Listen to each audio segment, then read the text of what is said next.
Thousands of trucks ready for sale, just sitting unused in lots. What happens when 5 million pickup trucks hit the market all at once? Across America, dealer lots are drowning in inventory.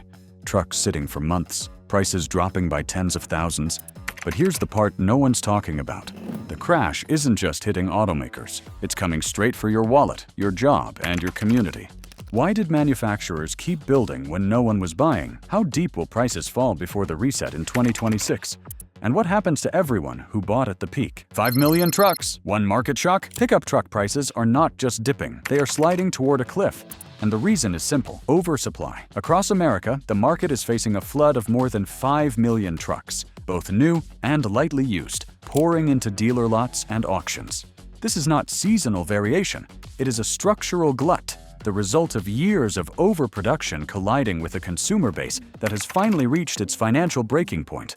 Trucks that once sold within a few weeks are now baking in the sun for months, their chrome dulled by time, and their sticker prices losing credibility with every passing day. The math is brutal. A healthy inventory cycle for vehicles hovers around 60 days supply. By the summer of 2025, many lots reported more than 100 days worth of full-size trucks. That means billions of dollars in vehicles are depreciating before they ever reach a buyer. In some markets, trucks sit unsold for nearly half a year, costing dealers daily financing fees, while frustrating manufacturers who must keep assembly lines moving. For buyers, the signs are unmistakable. The longer trucks remain unsold, the bigger the discounts, and the greater the sense that something foundational is cracking in the market. Consumers are noticing. Stories spread quickly on social media of contractors and first-time buyers who purchase trucks at peak prices, only to watch identical models drop by tens of thousands within weeks. That betrayal breeds hesitation, and hesitation magnifies the glut. The vicious cycle has begun, but oversupply is only the first domino. The next one was toppled not by consumers, but by politicians, and it lit the fuse that set prices ablaze. Tariffs lit the fuse. When leaders promised tariffs would protect American jobs, they did not mention the immediate chaos it would unleash on showroom prices. Early in 2025, new import duties reshaped the economics of North American truck production overnight. Identical models assembled in Mexico or Canada suddenly carried wildly different price tags compared to their American-built twins. A Ford pickup built in Mexico could cost nearly $10,000 more than the same model rolling off a line in Michigan. Buyers did not see patriotism in those numbers. They saw nonsense. The result was a collapse of trust in manufacturer pricing structures. For the first time, everyday shoppers became amateur detectives. They scoured VIN codes to uncover where a truck had been built, then used that knowledge to demand massive discounts. Online communities spread spreadsheets cataloging model origins, turning once opaque pricing into public ammunition against dealerships. Decades of careful brand management crumbled under the weight of a single question: if two identical trucks can carry such different prices, then how meaningful is MSRP at all? Manufacturers scrambled, but the damage was done. Buyers began delaying purchases, waiting for clarity, while others exploited regional mismatches to play dealers against one another. Inventory piled higher, and discounts deepened. The tariff meant to bolster domestic manufacturing instead destabilized the entire pricing model, setting fire to already fragile demand.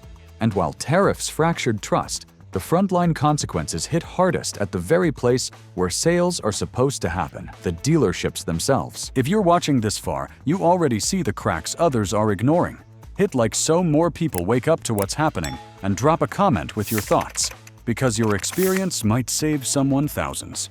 Let's make sure no buyer gets blindsided again. Showrooms without shoppers? Walk into a truck-heavy dealership today, and you might hear the most deafening sound of all: silence. Foot traffic has fallen by more than a third year over year, transforming bustling showrooms into ghost towns. For dealers, the pain is immediate and measurable.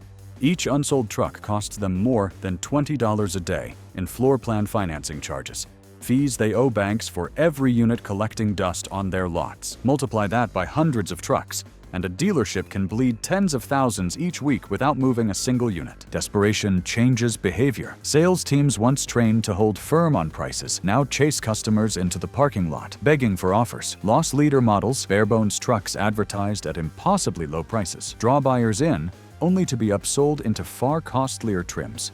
0% financing offers appear generous, but often cancel out cash rebates that would have saved buyers more. Even trade-in values are being inflated artificially, a shell game designed to mask the collapse of transaction prices. For the first time in decades, the balance of power in negotiations has flipped decisively in favor of buyers who understand the leverage oversupply creates. But for every dealer slashing prices, there is a factory line still stamping out trucks as if demand were limitless. And that mismatch between relentless production and evaporating sales is now burning through the profits of the manufacturers themselves. Factory profits on fire. The dealer lot may be the front line, but the real inferno is raging inside the factories. For more than a decade, full-size pickups generated the majority of profits for Detroit's automakers, often subsidizing smaller cars and funding the transition to electric vehicles. Those margins are now disintegrating. Discounts of $10,000 to $15,000 per truck erase the profit cushion manufacturers once relied on, and with every unit built beyond what the market can absorb, the financial pressure grows. Manufacturers face a brutal choice: cut production and risk layoffs, plant idling and political backlash, or keep assembly lines humming and watch unsold inventory metastasize into a balance sheet crisis. Many have chosen the latter, hoping demand will rebound, but the evidence suggests otherwise. Consumer incomes have not kept pace with years of truck price inflation. Buyers have shifted to transparency-driven tactics, refusing to play by old rules. And looming over all of this is the knowledge that cheaper, retooled trucks are already planned for 2026, making today's models even less appealing. The business model that once treated trucks as golden geese is faltering. Subsidies from premium trims are vanishing. Wall Street patience is thinning, and global competitors are circling. The fire-consuming factory profits is no short-term blaze. It is a structural correction that threatens the very foundation of domestic automaking. And just as manufacturers scramble for answers, a new kind of competition is arriving, not from traditional rivals, but from disruptors who have rewritten the rules entirely. EV bargain bombshells. Electric trucks were supposed to be luxury toys, but the real disruption came from a different angle. When a new entrant released a stripped-down electric pickup for under $20,000 after incentives, it blew open the entire market. That price point was not about taking over the segment. It was about exposing the absurdity of conventional pricing. Suddenly, consumers could see that a vehicle capable of hauling lumber and navigating work sites did not need to cost $70,000 or $80,000.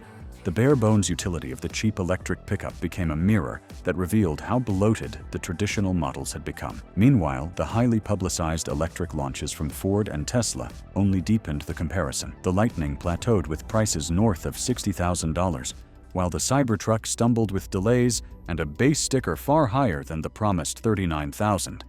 Against that backdrop, a $20,000 alternative made buyers question everything. Even if few were ready to switch, simply knowing it existed shifted negotiations. Dealers reported customers invoking the cheap electric option as a bargaining chip, asking why their basic F-150 or Silverado demanded more than double the price. What began as a technical disruption quickly turned into a psychological one. Once people see proof that utility does not require luxury pricing, the mental anchor snaps. That anchor will not be restored.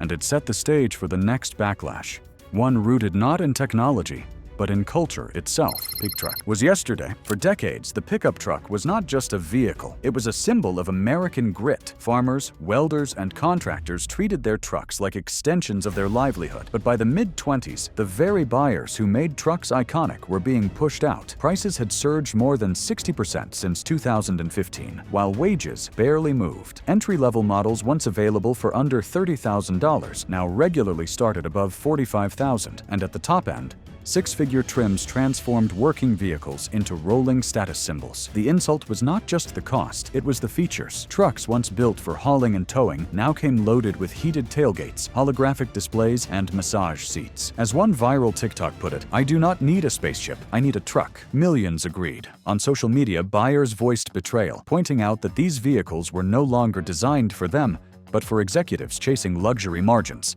The cultural bond between brand and buyer cracked, leaving resentment in its place. This cultural revolt mattered because it turned purchasing hesitation into a movement. Walking away from overpriced trucks became an act of identity, not just economics. That shift gave buyers leverage and created momentum for collective action.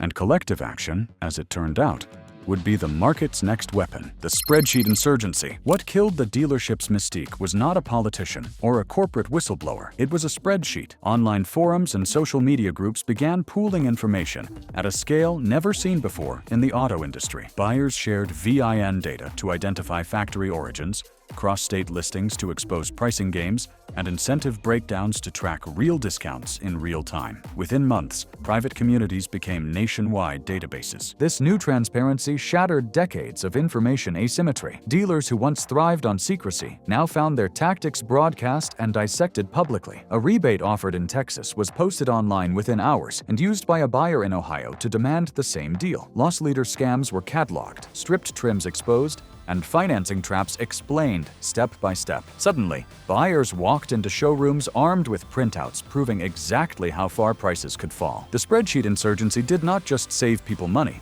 it changed the psychology of the transaction. Buyers no longer felt isolated. They felt like part of a movement reclaiming control. That confidence accelerated the market correction, forcing manufacturers to confront the reality that their pricing model had been hacked from the bottom up. But the most devastating blow to traditional pricing was still to come, and it was already scheduled on factory calendars. 2026, the reset year. The most dangerous threat to today's truck prices is not the glut on dealer lots. It is the trucks that have not even been released yet. Internal planning documents show that major manufacturers are preparing redesigned, stripped-down models for 2026. These trucks are engineered with cost reduction as the central design goal. Out go the luxury gadgets. In come simplified drivetrains, modular parts, and basic interiors that make affordability possible again. The implications are enormous. A buyer who pays $60,000 or $70,000 for a truck today may discover that in less than 2 years, a brand new model with similar utility and fewer gimmicks can be had for $20,000 less. That makes current purchases look not just expensive, but foolish. Depreciation will accelerate as soon as the 2026 lines are announced, and buyers know it. Dealers themselves whisper warnings to close friends. Wait until the reset. Manufacturers are betting that they can ride out the storm until the reset arrives. But in the meantime, they are cannibalizing their own credibility. Every truck sold now risks becoming a rolling reminder of overpricing, a trap on wheels rather than an investment. That knowledge feeds back into the consumer revolt, ensuring that by the time the reset hits, loyalty will have been rewritten. And as the reset looms, the implosion of the premium segment and its ripple effects are already gathering force. The luxury truck meltdown. For years, the premium pickup was Detroit's golden goose. Trims like the F-150 Platinum, Ram Tungsten, and GMC Denali commanded prices of $90,000, $95,000, even $100,000 while delivering margins that soared above 30%. These trucks were not workhorses, they were status symbols. They subsidized the rest of the industry, funding money-losing compact cars and electric vehicle research. But by the summer of 2025, the spell broke. Six-figure trucks now sit unsold for more than 180 days, collecting dust despite flashy marketing campaigns and ever larger discounts. Lease penetration for premium trims fell from more than 40% to under 30% in less than a year, a clear sign that even wealthy buyers no longer trust the value of luxury trucks. Wholesale markets confirm the collapse. A Ram Tungsten that stickered for $92,000 wholesales for roughly $78,000 after minimal use. That is a $14,000 depreciation hit in months, not years. Owners who paid top dollar last year are now trapped in negative equity. Their trucks worth tens of thousands less than they owe. Potential buyers, watching this freefall, defer purchases altogether, waiting for the crash to settle. The premium market that once seemed invincible has become toxic. And as the luxury bubble bursts, Wall Street is discovering what happens when the cash engine of American automaking runs out of fuel. Wall Street's wake-up call. Investors can stomach bad news, but what they cannot tolerate is evaporating cash. For over a decade, North American pickups delivered nearly 3/4 of Detroit's total profits. Those profits justified dividends, stock buybacks, and ambitious spending on electric vehicle programs. When discounts of $15,000 or more slashed margins, Wall Street took notice. Shares of Ford and General Motors slid more than 20% in the span of months, driven not by fear of competition, but by the recognition that the profit math no longer worked. Analysts issued downgrades, questioning whether the truck business model could survive a sustained correction. Credit agencies began watching balance sheets for stress, raising alarms about rising inventories and shrinking transaction prices. Capital expenditures faced immediate pressure. Projects for next-generation battery plants were delayed, while research budgets shrank. Executives insisted the downturn was temporary, but investors did not believe it. The sell-off reflected a deeper fear. If the truck engine dies, the entire industry's financial structure collapses. Every quarterly earnings call turned into an interrogation. How deep are the discounts? How many trucks are unsold? How soon before production cuts? Markets thrive on confidence, and confidence had evaporated. Investors were no longer buying the story. They were pricing in the collapse.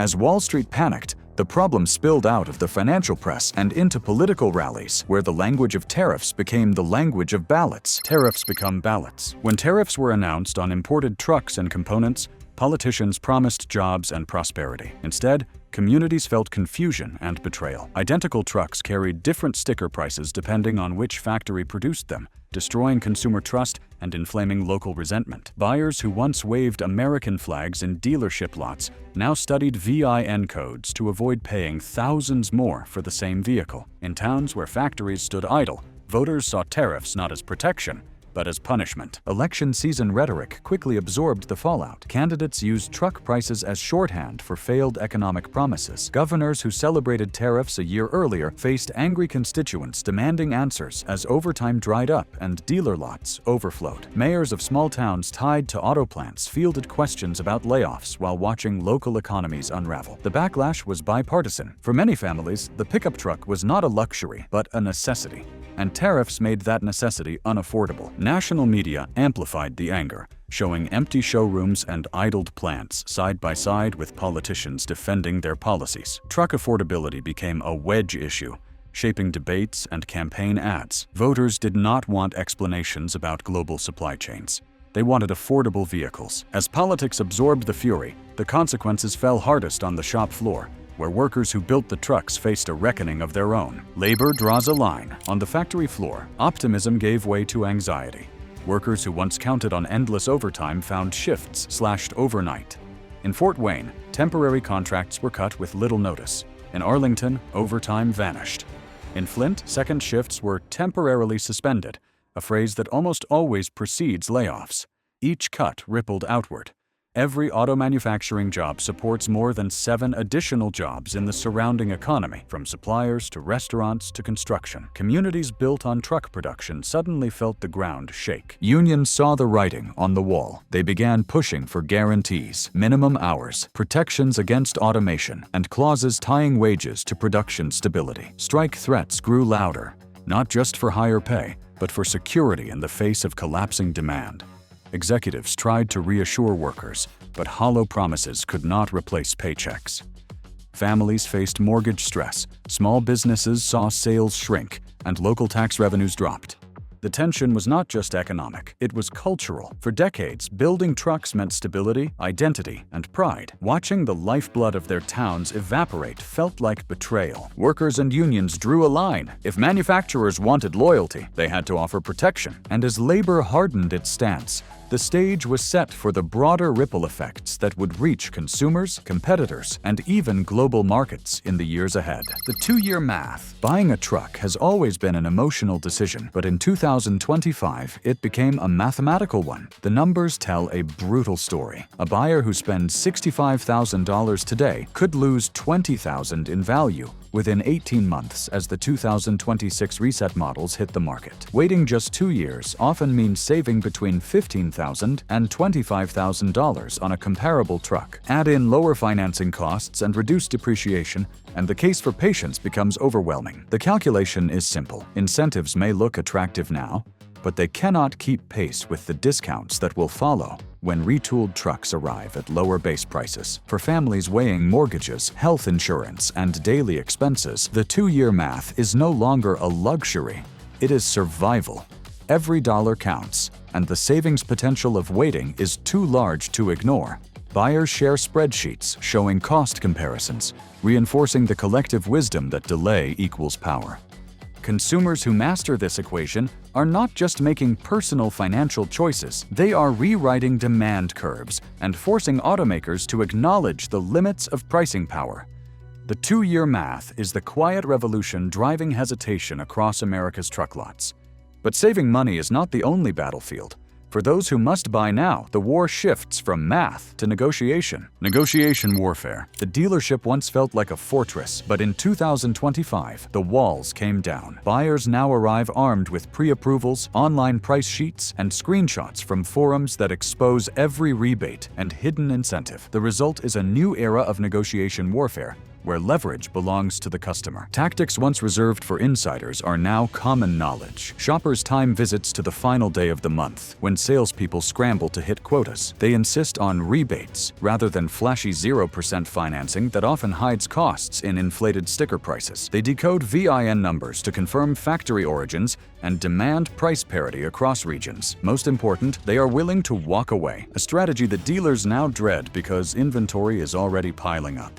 This battlefield is not polite. Dealers chase customers into parking lots, offering last-minute discounts that would have been unthinkable a year ago. Buyers post their victories online, encouraging others to push harder. Every negotiation becomes a case study in how the balance of power has flipped. Yet while individual consumers fight for survival, global rivals are circling the weakened Detroit automakers, preparing to exploit the opening with brutal efficiency. Copycats and new entrants. The implosion of America's truck market did not go unnoticed abroad.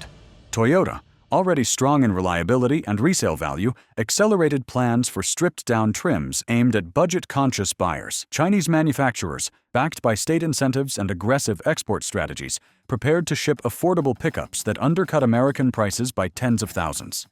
Startups, emboldened by cheap electric drivetrains, promised utility-first trucks at costs once dismissed as impossible.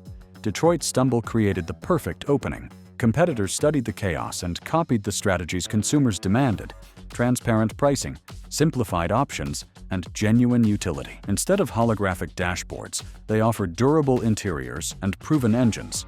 Instead of pushing six-figure premiums, they targeted affordability. Global entrants saw an American consumer base that had rebelled against luxury excess and recognized the chance to win loyalty through honesty. This competition will not be a slow drip. It will be a flood. Once foreign and startup trucks gain footholds with fleets and small businesses, momentum will build. The empire of American pickups, once thought unassailable, faces a wave of challengers who can do what Detroit has resisted: deliver value first. But the greatest change is not about who sells the trucks. It is about what trucks represent in American life. And that identity is already being rewritten. You've seen how deep this collapse runs, but the story isn't finished. Subscribe right now so you don't miss the next chapter, because the market isn't done falling, and the moves coming next could change everything. Stay ahead, stay informed, and protect yourself before it's too late. The identity reboot. For decades, the pickup was a cultural icon as much as a machine, but that identity was hijacked by luxury marketing. By 2025, trucks became rolling spas with price tags that locked out the very workers who once defined their purpose. The coming reset promises something different: a return to trucks as tools, not symbols of debt. Communities are already embracing the shift. Viral videos celebrate affordable, stripped-down work trucks, while memes mock massage seats and holographic dashboards. Younger buyers, raised during the affordability crisis, see value as a badge of honor. Owning a practical truck in 2026 will not be about status. It will be about solidarity with a movement that demanded change. This cultural reboot matters because it restores authenticity. It ties the pickup back to farmers, welders, and contractors who simply need reliability. It signals to automakers that the era of endless upselling is over. And it marks the moment when consumers seized control of an industry that once dictated to them. As the trucks of 2026 roll onto lots, they will carry more than new engines or designs. They will carry proof that identity and utility have been reclaimed. And with that reboot, the story of America's trucks enters a new chapter, one where the future belongs to those who demanded value and refused to be played. The truck market is collapsing, and now you know what's really at stake. Prices, jobs, even entire communities are caught in this storm. Don't let yourself be the last to act. Like this video if it opened your eyes, share it so others don't get trapped, and hit subscribe now, because the next wave is already forming, and you'll want to be ready before it hits.